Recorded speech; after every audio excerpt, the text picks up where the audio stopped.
plastic rod is uncharged. When the rod is rubbed with a woolen cloth, the rod becomes negatively charged. Explain in terms of particles why the rod becomes negatively charged. तो negative charges असल में rod पे transfer हो गए, इसकी वजह से उसके ऊपर एक नेगेटिव चार्ज डोमिनेट कर रहा है। और नेगेटिव चार्ज किस पार्टिकल की वजह से आता है? ये हमेशा बिल्डअप होता है इलेक्ट्रॉन्स की वजह से। So electrons move from cloth to rod,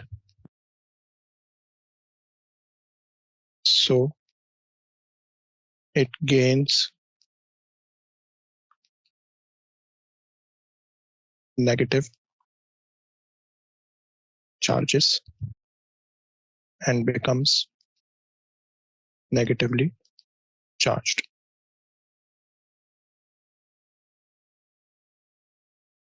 Next, figure 7.1 shows a negatively charged metal sphere S, where an electric charge experiences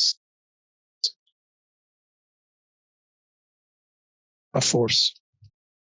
field को हमेशा हम इसी तरह डिफाइन करते हैं। तो इस फिगर पे ना अब हमें फिगर 7.1 पे जो है ना एक पैटर्न ड्रॉ करना है जो कि इलेक्ट्रिक फील्ड लाइंस को शो करे। तो ये हमने पैटर्न ड्रॉ कर दिया इलेक्ट्रिक फील्ड का। Okay, figure 7.2 shows a small negative charge Z placed near to the sphere S. अच्छा, अब ये जो स्फेयर है ये नेगेटिवली चार्ज है, यहाँ पे जो चार्ज है ये भी नेगेटिव है, तो नेगेटिव नेगेटिव एक दूसरे को रिपेल करने वाले हैं। Charge Z experiences a force due to electric field surrounding S. On figure 7.2, draw an arrow to show the direction of this force on Z. तो ये जो फोर्स लगेगी Z पे, ये रिपल्जन की फोर्स होगी, और रिपल्जन की जो फोर्स होगी वो इसको away from the sphere move कर रही होगी।